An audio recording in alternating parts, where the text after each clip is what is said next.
سأل سائل بعذاب واقع للكافرين ليس له دافع من الله ذي المعارج تعرج الملائكة والروح إليه في يوم كان مقداره 50,000 سنة فاصبر صبرا جميلا إنهم يرونه بعيدا ونراه قريبا يوم تكون السماء كالمهل وتكون الجبال كالعهن ولا يسأل حميم حميما يبصرونهم يود المجرم لو يفتدي من عذاب يومئذ ببنيه وصاحبته وأخيه وفصيلته التي تؤويه ومن في الأرض جميعا ثم ينجيه كلا إنها لظى نزاعة للشوى تدعو من أدبر وتولى وجمع فأوعى إن الإنسان خلق هلوعا إذا مسه الشر جزوعا وإذا مسه الخير منوعا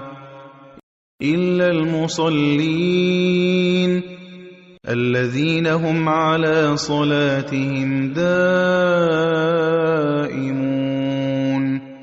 والذين في أموالهم حق معلوم للسائل والمحروم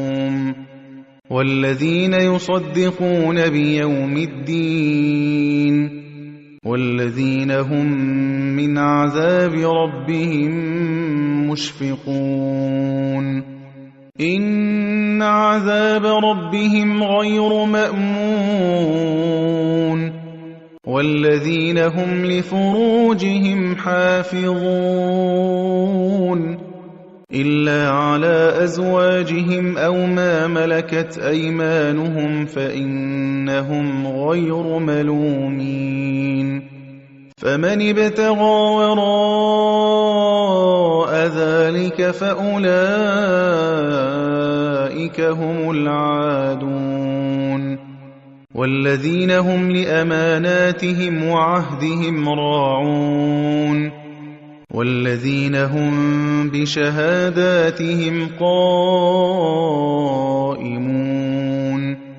والذين هم على صلاتهم يحافظون أولئك في جنات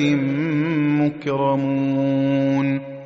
فما للذين كفروا قبلك مهطعين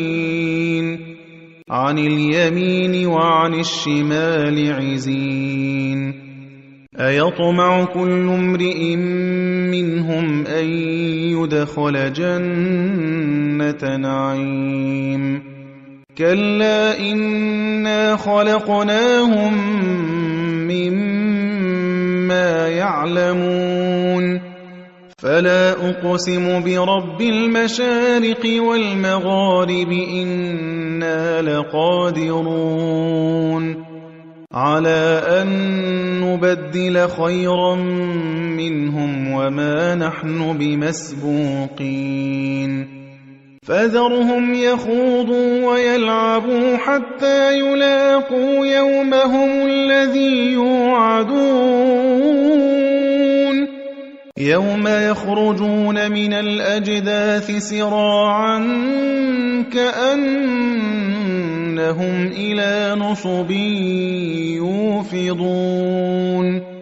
خاشعة أبصارهم ترهقهم ذلة ذلك اليوم الذي كانوا يوعدون